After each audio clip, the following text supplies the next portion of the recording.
우리가 지난 시간에는 가나안 정탐 사건을 함께 생각했습니다. 이스라엘 백성들과 여호수아가 깜짝 놀랐을 겁니다. 거기에 하나님을 믿지 않는 가나안 땅에 그것도 기생으로 있는 여인이 이스라엘 백성들만큼의 신앙, 어떤 면에서 여호수아와 모세와 같은 그런 신앙을 고백하는 아름다운 경건한 신앙의 여인을 하나님께서 준비시키신 것을 보았습니다. 하나님이 우리의 인생을 인도하시는데 우리가 생각하는 방식 이런 것을 훨씬 뛰어넘죠. 그래서 이스라엘 백성들에게 하나님께서 하나님이 너희들과 함께 계신다 하는 것을 확실시키시는 방식으로 가나안에 아주 보잘것없는 여인 하나를 들어서 그 여인이 하나님을 고백함으로써 하나님은 정말 우리의 이스라엘 백성들을 인도하시는데 부족함이 없으신 분이구나. 놀랍고 위대하신 분이구나.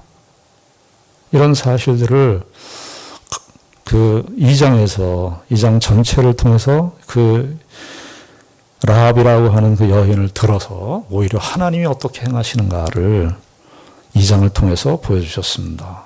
3장은 또 무슨 사건이냐 하면은 이제 3장에 이스라엘 백성들이 가나안 땅에 들어가려면은 최고의 장애물이 있어요. 그 가나안 땅에 들어가면 그냥 척 들어가는 게 아닙니다. 거기에는 무슨 장애물이 딱 버티고 있었냐면 요단강이 이렇게 버티고 있었습니다. 광야 1세대들도 출애굽할 때 제일 큰 장애가 뭐였습니까? 홍해였습니다. 홍해. 그러니까 여기 이스라엘 백성들이 광야 2세대들이거든요. 광야 2세대들의 부모님들, 그 선조들도 무슨 장애물이 있었냐면은 홍해라고 하는 큰 장애물이 있었어요. 그런데 광야 2세대들도 가나안 땅에 이제 들어가는 그 지점인데 거기에 뭐가 있냐면 요단강이 딱 버티고 있었던 거예요. 하나님이 좀 이스라엘 백성들 구원하셨으면은 이런 장애물도 좀 없었으면 좋겠는데 뭐 이런 요단강, 홍해 뭐 이런 장애물들을 왜 이렇게 두시는가. 장애물 정지하시는 것도 아니고. 근데요, 우리 인생이요. 이 장애물이 있어야 잘 아시잖아요. 우리 스스로 인간의 본성을 잘 아시잖아요. 우리가 장애물이 없고 험난한 어떤 인생의 그런 그 벽들을 안 만나면요. 하나님을 배우질 못해요. 하나님을 담을 수가 없어요. 사람은 자기 힘으로 된다고 생각하면은요, 끊임없이 자기 힘을 의지하거든요. 우린 본성이 자기를 의지하는데 아주 익숙해 있습니다. 자기의 삶이 안전하고, 자기 앞에 나아가는 길들이 아무런 장애물이 없어요. 그런 사람은요, 하나님을 신뢰하지 않습니다. 하나님에게 나아가서 구하지도 않아요. 내 인생이 뭐 내 마음대로 내 삶의 환경들이 내 조건, 내 생각대로 잘 이루어지는데 그런데 하나님을 의지하는 경우는요, 거의 없습니다.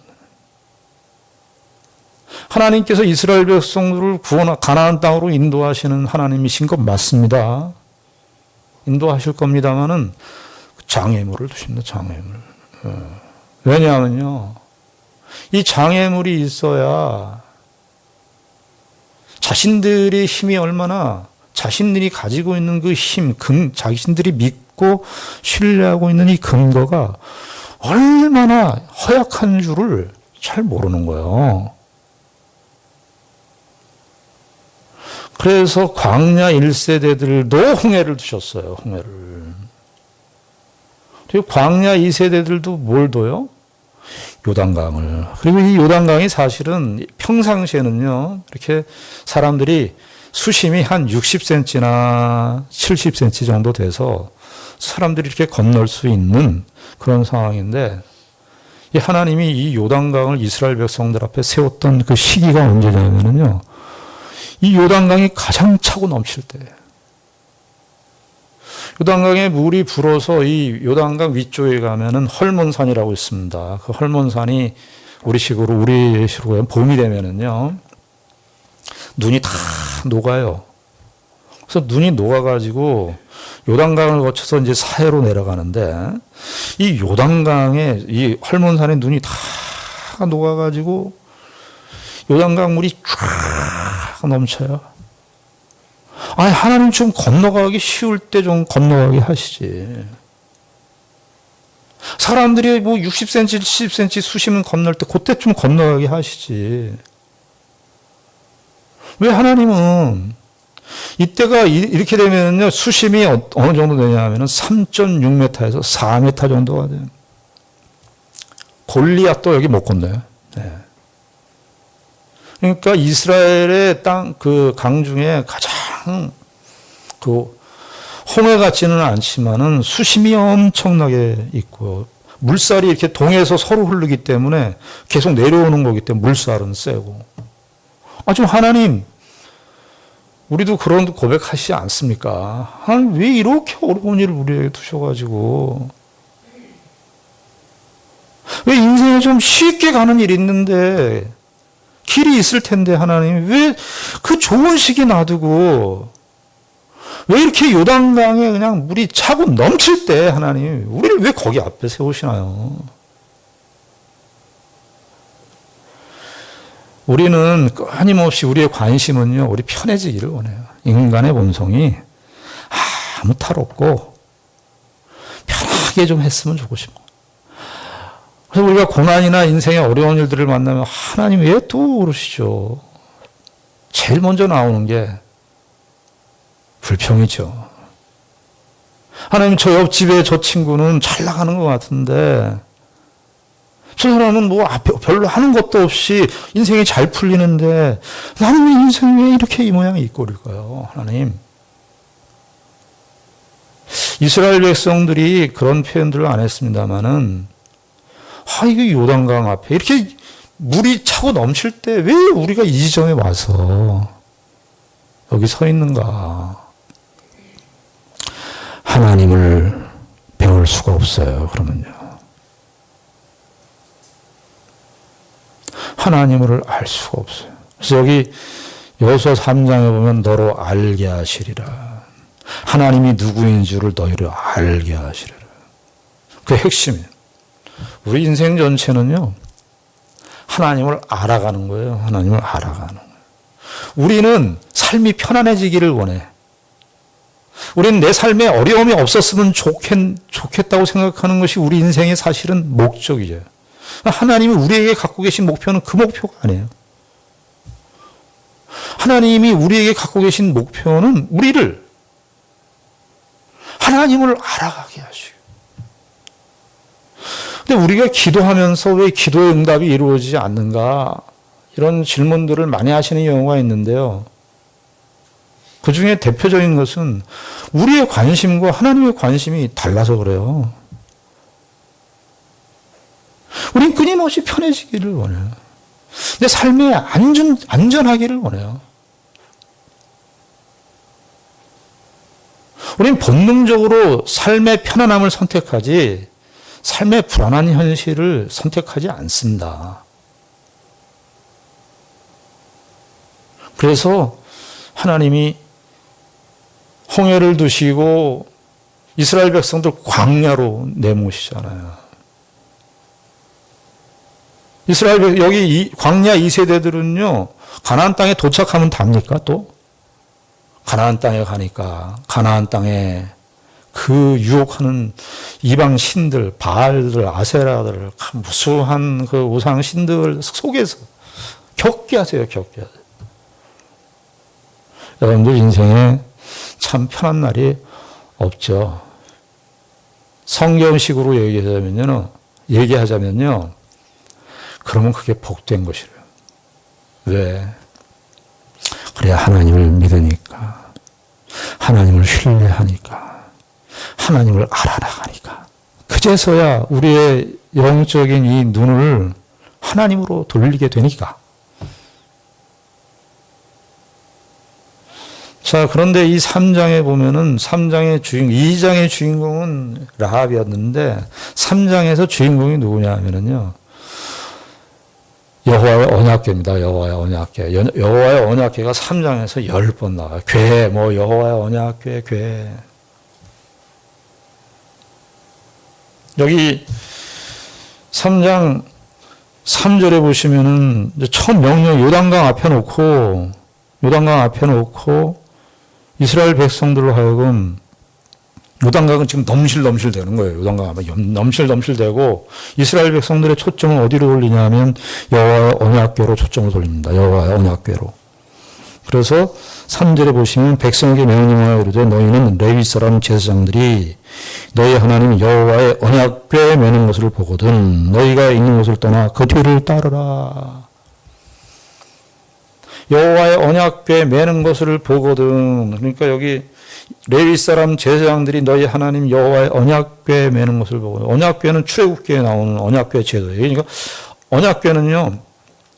이스라엘이 성막이 있지 않습니까? 성막이 크게 두 부분으로 되어 있잖아요. 지성소하고 성소. 성소는 그 일반 제사장들도 일반 레위 지파들도 들어갈 수 있지만 지성소는 대제사장 한 사람만. 그 지성소 중에 또 지성소라고 할 수 있는 곳이 어디냐 하면 언약궤예요. 언약궤.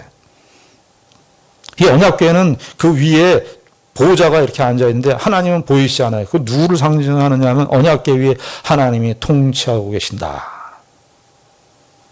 그래서 언약궤는 뭐냐 하면은 하나님이 그 속에 거하신다 하는 거예요. 그러니까 언약궤를 이렇게 읽으시면 돼요. 하나님이라고 읽으시면 돼요.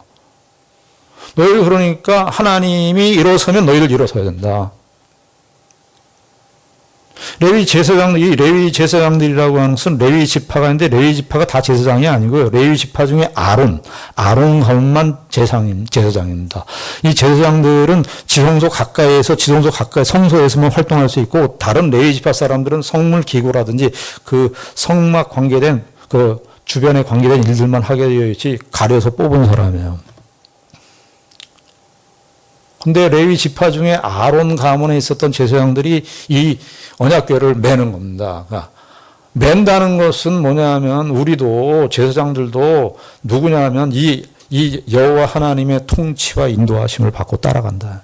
여기 여호수아도 그렇고 거기에 여호수아 지도자고 훌륭한 지도자고 거기에 또 유사들도 있고 관리들도 있고 아마 거기 지도자급에 해당하는 사람들 모두가 다 이스라엘 백성들 할 것 없이 모두가 다 그들의 초점이 다 어디를 향해야 하냐 하면은 여호와의 언약궤가 올라가는 걸 보면 그때 여기 따르라. 거기 따르라. 3절에 따르라. 그 뒤를 따르라. 하나님의 백성들의 삶이 뭐냐? 하나님의 뒤를 따라야 돼. 하나님의 뒤를. 그런데 이게 뒤를 따르라 해놓고 뭐라고 이제 거기 단서를 붙이시냐면은 4절에 보니까 이렇게 되어 있습니다. 그러나 너희와 그 사이 거리가 여기 그는 언약궤예요. 그 사이 거리가 2000규빗쯤 되게 하고 그것에 가까이 하지는 말라. 그리하면 너희가 행할 길을 알리니 너희가 이전에 이 길을 지나보지 못하였음이니라 하니라. 그런데 이 여호와의 언약궤만 보면 바로 따라가. 여호와의 언약궤, 언약궤가 있으니까 언약궤 바로 뒤에 찰싹 달라붙어서 따라가라. 그렇게 하지 않고요. 2000규빗이면 우리 식으로 얘기하면 1km 정도 되는 겁니다. 1km 정도 거리를 돌아. 이 이야기는 무엇입니까? 이스라엘 백성들의 위치를 조정해 주는 거예요. 여호수아 뿐만 아니라 하나님과 우리의 자리, 위치를 알라는 거예요. 우리의 위치. 막 급하다 보면은 사람들이 하나님보다 앞서가요.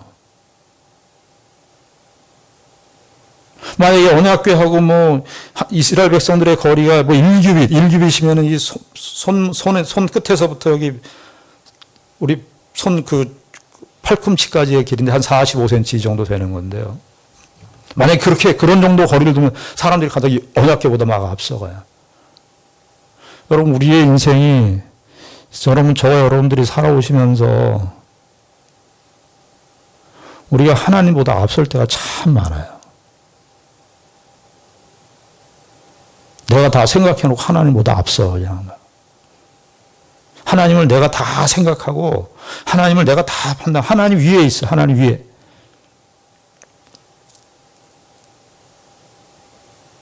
하나님께 물어보고 하나님이 어떻게 하시는가? 하나님의 말씀이 무엇을 가르치는가? 이것을 우리의 생각과 삶에 하나님의 인도하심을 따라가는 신자들의 삶의 가장 기준이 뭐냐면 하나님이 앞서 행하시는 거야. 하나님이 앞서. 보여주셨잖아요. 2장에서도 보여주셨어요. 하나님이 앞서 행하신다는 거. 라합의 믿음을 통해서. 그런데 가만히 보면은 우리가 인생의 어려운 일들 막 복잡하게 만드는 이런 일들은 하나님보다 내가 앞서가 있어요. 여러분, 바울 사도가요, 늘 자기를 자신을 소개할 때 예수 그리스도의 종이라고 합니다. 종. 종은 뭐죠? 주인보다 앞서지 않는 거예요. 주인이 가라 하면은 가는 거고요. 주인이 멈춰라 하면 멈추는 거예요. 주인보다 항상 앞서는 건 종이 아니에요. 주인이 자기가 주인 노릇하는 거예요. 하나님이 마술램프입니까? 네? 알라딘의 마술램프예요. 하나님이 내 종이네. 내가 하나님 내가 이게 결정했으니까 하나님 따라오세요. 우리는요, 하나님을 우리가 종으로 삼는 경우가 많아요. 거꾸로 해요, 거꾸로. 여러분, 우리 인간이요, 하나님께서 우리의 시간을, 이 시간적인 제한 속에서 살게 하셨어요. 그리고 우리의 원래 궁극적인 목적지는 영원이에요. 영혼과 영혼 사이에 우리가 시간을 살아요. 그런데 사람들이 거꾸로 살아요. 어떻게 사냐 하면은 저 영혼을 팔아서 시간을 살려고 그래요. 현세를 살려고 그래요.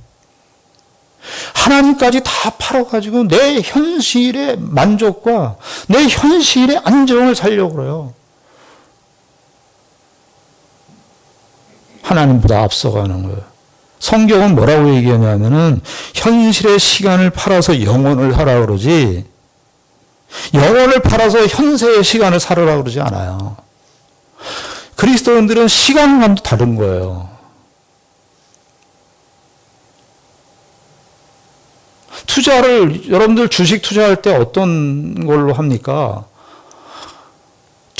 가장 핵심이 뭐냐면 주식 투자의 대상이 그 회사가 영원할 것이냐에 투자하지 않습니까?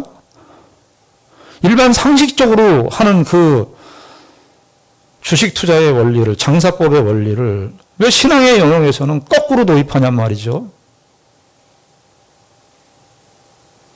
영혼을 팔아가지고 시간을 내 현재를 살려고 그래요. 내 현재의 안정을 살려고 그래요. 하나님 다 그거 동원해. 블랙홀이에요, 블랙홀. 나한테 다 들어오라는 거죠. 여러분, 그런데 여기서 또 조심해야 될 것이 또 뭐냐면 2000규빗 정도, 1km 정도 거리를 뛰고 가라는 건 이게 다 뭐냐면 하나님을 잘 보라는 거예요. 이스라엘 백성들이 이제 요단강을 건너는데 핵심 뭐냐면 이스라엘 하나님께서 얼마나 큰 기적을 행하시는가, 그게 아니라 하나님이 누구신가, 하나님이 어떠하신 분인가 너희들 잘 알아라. 그래서 2000규빗쯤 뜨게 하는데 가만히 생각해 보십시오. 그런데 어떤 분들은 막 3000규빗, 4000규빗, 너 뒤로 갈래, 뒤로. 여기 보면은 여호수아, 아마 이 레위 지파 제사장들이 2000규빗 제일 앞에 섰을 것이고, 여호수아와 뭐 거기 지도자급 되는 사람들이 앞에 섰을 것이고요. 그 뒤에 이스라엘 백성들이 따를 거예요. 그래서 여기 보면은 지도자들이 하나님의 말씀을 쫓아서 가야 되는데, 지도자급 되는 사람들, 우리 교회식으로 하면 교회 중직자들이 2000규빗 거리에, 1km 거리에 그 하나님의 같이 이렇게 보심을 이렇게 따라가야 되는데, 중직 책임을 맡고 계신 분들이 저 뒤에 가 있어, 저 뒤에. 저 끝에 막 가 있어. 그러면은 일반의 백성들이 말이죠. 만약에 지금은 그런 경우가 없지만, 만약에 일반의 백성이 그걸 봤을 때, 여호수아가 저 뒤에 있네. 여기 지금 3장의 이 행진의 내용을 보면은 여호수아와 물론 하나님이 인도하시지만 하나님의 인도를 따르는 대표적인 사람들 여호수아 레위 지파 그 제사장들 언약궤를 맨 제사장들 나중에 요단강 물을 제일 먼저 밟은 사람이 누구겠어요? 앞장서 간 사람이에요. 그런데 중직자들이 뒤에 가서 빠져 있어요. 책임을 맡은 사람들이. 난 여기까지가 다예요. 난 뭐 더 시키지 마세요.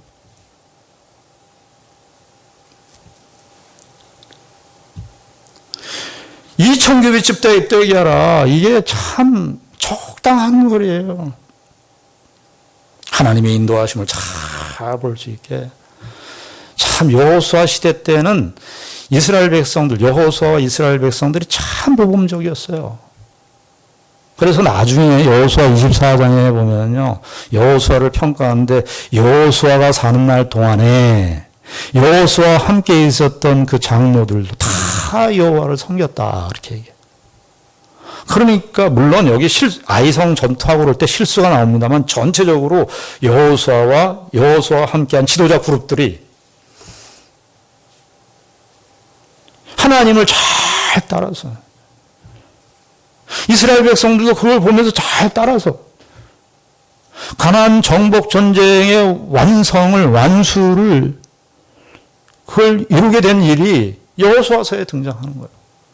우린 여호수아서를 보면서 교회와 우리 하나님의 사람들이 어떻게 하면 모범적으로 우리가 교회를 섬길 것이고 하나님을 섬길 것이고 하나님을 따를 것인가 그것을 보여주는 중요한 모범이 여호수아서입니다. 여기 다 따라가죠. 백성들의 입장에서는 여호와의 언약궤 보는 것도 중요하지만 여호와의 언약궤를 보고 따라가는 그 앞에 지도자들을 보면서 따라간단 말이에요.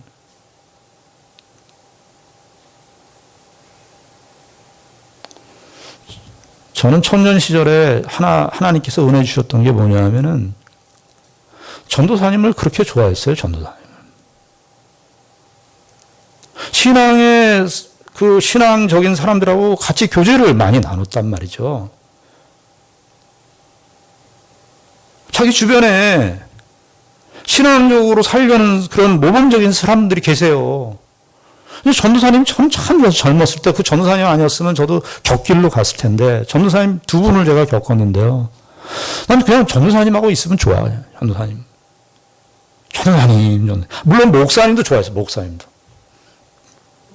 그런데 이제 전도사님이 파트를 맡고 있고 그러니까 그 청년부 파트를 맡고 있고 그러니까 전도사님 뭐 큰 교회도 아니었어요. 전도사님이 그렇게 좋더라고요. 자꾸 전도사님 따라서 행동하게 돼요. 전도사님이 성경 말씀 가르치니까 저도 성경 말씀에 관심이 없었는데 성경 말씀을 가지고 자꾸 얘기하니까 저도 자꾸 성경을 읽게 되고 그 성경에 더 관심을 갖게 되고 제가 나중에 교회 목사가 돼서 교회 부교육자 사역을 하는데 자랑인 것 같습니다만은 제가 청년부를 많이 인도했었어요. 근데 청년부 회장 둘이 다 목사가 돼요. 제 합신 교단에 목사가 돼요. 목사님 되니까 이게 제가 조심해. 목사님 그래. 청년 이름 막 부르면 안 돼. 우리 여러분들 인간관계 다 소중한데요. 여러분들 지금 같이 시간을 나눈 사람들이 누구십니까? 그 사람들이 여러분들의 신앙을 결정한다고 봐도 무방합니다. 그 사람들하고 이렇게 잘 해야죠. 장로님하고 권사님하고.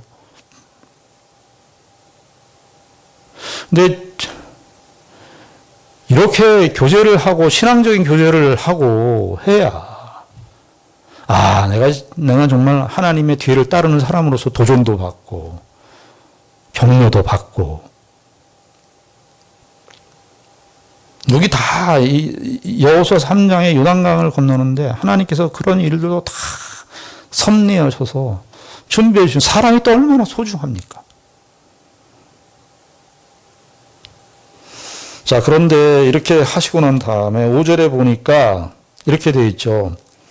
여호수아가 또, 그러니까 하나님께서 여호와의 언약궤를 메고 가는데 두 가지 규칙을 줬어요. 하나는 2000규빗쯤 되는 거리를 지키면서 너희들이 행진해야 된다. 그 다음에 5절에 두 번째 규칙이 나오는데 그게 뭐냐면 여호수아가 또 백성에게 이르되 너희는 자신을 성결하게 하라. 성결 규칙을 주셨어요. 성결 규칙. 규칙이라 그러니까 의무처럼 들리죠. 이게 성결이 구체적으로 어떤 건지 모르겠습니다만 출애굽기 19장에 보면은 하나님께서 시내산에서 하나님의 율법을 내리시는 때가 있어요. 근데 그때 하나님께서 뭐라고 하냐면 이스라엘 백성들 너희들 성결하게 하라. 그러면서 무슨 성결의 원칙으로 무엇을 제시하냐면 옷을 빨아라. 그래요. 옷을 빨아라. 아마 이때 3일 동안 있었으니까 요단강 앞에서 3일 동안 있었으니까 그 성결의 규칙으로 아마 옷을 빨았을 겁니다. 여러분 왜 옷을 빠는 게 성결에 하고 직결되어 있죠? 옷이라는 건 뭐죠? 나지요, 나. 빤다는 건 뭐예요? 나를 청소한다는 거예요. 나를 성결하게 한다는 거예요. 내 안의 죄가 무엇인지 하나님께서 이스라엘 백성들을요, 가나안 땅 그냥 요단강을 착 건너게 하는 게 하나님의 목적이 아니에요.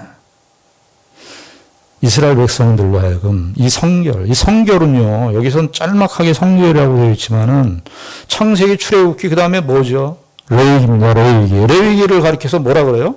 성결법전이라고 합니다. 성결법전. 성결해야 하나님의 은혜가 담겨져요.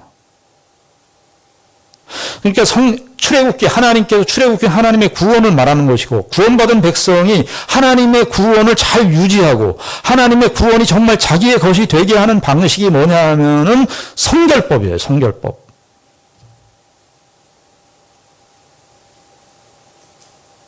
이 성결하게 하라. 이스라엘 백성들은 이거 지금 빨리 요단강 안 건너고 뭐 하나? 여호와 언약궤 지금 레위 제사장 그거 빨리 가야 되는데. 아니요. 이스라엘 백성들은 성결. 이게 하나님의 뜻이에요. 그런데 이 성결은 단순히 의무고 책임이고 이런 것만 있는 게 아니에요. 거기 5장 하반절에 보면은 내일 너희 가운데 기이한 일들을 행하시리라. 이게 무슨 의미냐 하면은 너희들 성결이 단순히 책임이고 의무이기 이전에 하나님의 행하시는 일을 참여하는 축복이라. 참여하는 축복.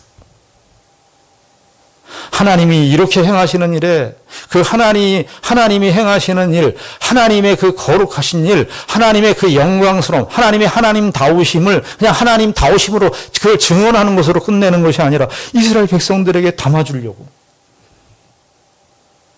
이스라엘 백성들 그 영혼 속에, 이스라엘 백성들의 그 전인격 속에, 아니 이스라엘 백성들의 역사 속에 하나님의 그 크신 놀라우심을, 거기 기이한 일들이라 하는데 놀라우신 거예요. 놀라우신 하나님을 이스라엘 백성들에게 거기에 담으라고.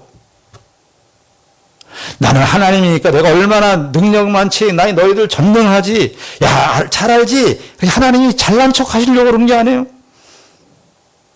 이스라엘 백성들 속에 하나님의 거룩하심, 하나님을 나의 이 죄악된 인생에게 하나님을 담아놓으시려고. 여러분 결혼식 하는데 신랑 신부가 허드렛복 입고 결혼식 합니까? 근데 신랑 신부에게 웨딩드레스 입고 신부에게 웨딩드레스 입으라고 그러고, 신랑의 턱시도, 요즘은 턱시도는 안 입지만 그냥 양복 입지만 턱시도 입어라. 그럴 때 그게 턱시도 입어라, 웨딩드레스 입어라, 그게 규칙이고 의무고 책임입니까? 그거 무슨 의미죠? 그 결혼식에, 그 결혼의 축복에 신랑 신부가 메인이니까 너희들이 이 축복에 다 참여하라고. 이 잔치에, 이 결혼의 잔치에 신랑 신부 다 같이 참여하라고. 신약식으로 얘기하면 우리가 에베소의 말씀은 우리 윤리명령 다 봤죠. 해가 지도록 분을 품지 말고 이웃으로 더불어 참된 것을 말하고, 도둑질하지 말고 너에게 있는 것 나누어 베풀고 이런 모든 것들이 윤리고 의무고 규칙입니까? 여러분 그렇게 하나님께서 요구하시는 윤리 명령들은 다 뭐예요? 우리의 하나님의 성품을 우리 속에 담아내시는 하나님의 축복을 하나님의 하나님 되심을 그 하나님의 크고 놀라우신 것을 우리 존재 속에 담아놓으시는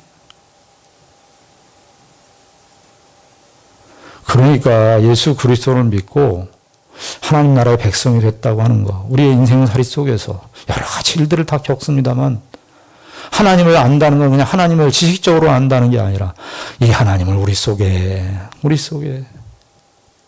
거하게 하시는 거예요. 더 깊어지고 더 내가 하나님다워지는 거예요. 이스라엘 백성들에게 그것을 하시기 위해서 성결하게 하라 그렇게 말씀하신 거예요. 그리고 우리가 결론을 맺습니다. 나중에 이제 가나안 땅에 들어가는 목적을 이야기하는데 여기 표현해 보면 여호와의 언약궤가 핵심이라고 말씀드렸는데 11절을 보시면은 그 언약궤에 대해서 뭐라고 수식이 붙어요. 보라 온 땅의 주의 언약궤가 너희 앞에서 요단을 건너가나니 그냥 언약궤가 건너간다 그렇게 하면 될걸. 결론적으로 보라 온 땅의 주의 언약궤가 온 땅의 주의 언약궤가 13절 온 땅의 주의 여호와의 궤 이렇게 되어 있어요. 지금 무슨 얘기를 하는 겁니까? 이스라엘 백성들 가나안 땅 도착할 건데요. 가나안 땅 누가 주인이라는 겁니까? 가나안 땅이 지금 갖고 있지만 원래 주인은 누구라는 겁니까? 이 가나안 땅의 주인은 온 땅의 온 땅의 주인 누구십니까? 여호와 하나님이 여호와 하나님. 이스라엘 백성들이 가나안 땅을 이제 정복할 것입니다. 가나안 땅 정복했다고 이스라엘 땅입니까? 그 땅이? 이스라엘도 오해하지 말아야 돼요. 나 언약 백성이니까 하나님의 선택받은 백성이니까 이 가나안 땅은 우리 땅이다. 아니에요. 그래서 여호수아 이게 하나님께서 가나안 땅을 주시겠다고 할 때 적과 꿀이 흐르는 땅 이 묘사로도 나오지만 더 많이 나오는 여호수아에도 나오고 출애굽기에도 나오고 민수기에도 나오는 내용이 뭐냐면 하나님께서 너에게 주시는 땅 하나님께서 너에게 주시는 땅 이게 뭐예요? 그러면 하나님께서 주시는 땅이면 이스라엘 백성들 뭐라고 생각해야 되는 거야? 이거 하나님께서 주신 땅이니까 이 땅은 누가 주인이라는 거예요? 하나님이 주인이시라는 거예요. 근데 뭐라 그래요? 온 땅에. 이스라엘 백성들이요, 이제 이후의 역사에 가서 이스라엘 백성들이 자기 땅이라고 우기고 살다가 이스라엘 백성들이 가나안 사람들처럼 우상을 숭배했어요. 그렇게 하니까 어떻게 됩니까? 여러분, 집 주인이 전세를 줬어요. 전세를 줬는데 전세 사는 사람이 자기 땅이라고 막 우기고 자기 집이라고 우기고 집을 아주 그냥 풍비박산으로 만들어놨어요. 그러면 어떻게 합니까? 집 주인이 방패. 이스라엘 백성들 북쪽 이스라엘 어떻게 됩니까? 남쪽 유다 어떻게 됩니까? 이방 나라가 바벨론, 아수르에게 짓밟히. 가나안 땅 하나님께서 이 심판하시는 땅입니다. 이 가나안 땅 왜 심판받아요? 하나님께서 경륜을 따라서 역사적 섭리와 경륜을 따라서 이스라엘을 통해서 이 가나안 땅을 치실 건데 정복하실 건데 우리가 얼른 생각할 때 하나님께 잔인하시냐 그렇게 말할 수 있는데요. 하나님이 이 가나안 땅의 죄악이 관영했어요. 하나님의 땅인데 그 하나님의 땅에다가 바알신, 아세라신, 우상신들을 섬겨놓고 부패의 땅, 타락의 땅으로 다 만들어놨어요. 하나님의 땅인데 여호와의 땅인데 그럼 누가 어떻게 합니까? 가나안 빼. 이스라엘이 갔어요. 이스라엘이 거기다 어떻게 했어요? 우상을 다 섬겼어요. 거짓과 불의와 폭력과 부패 부패와 타락으로. 하나님의 땅인데. 여러분, 우리의 인생 누구의 인생입니까? 내 인생입니까? 나는 나로 살기로 했다. 요즘에 그런 책도 해요. 나는 내 인생입니까? 우리의 삶은 누구의 삶입니까? 우리가 하는 삶입니까? 하나님이 주신 삶, 하나님이 주신 삶. 하나님이 주신 삶. 근데 우리 하나님이 주신 삶에 하나님의 뜻으로 채워야 되는데 세상적인 뜻과 이 세상적인 욕심과 하나님을 떠난 이 세상의 원리와 경향에 익숙해지고 거기에 따라서 눈이 혈안이 되고 욕심을 채우고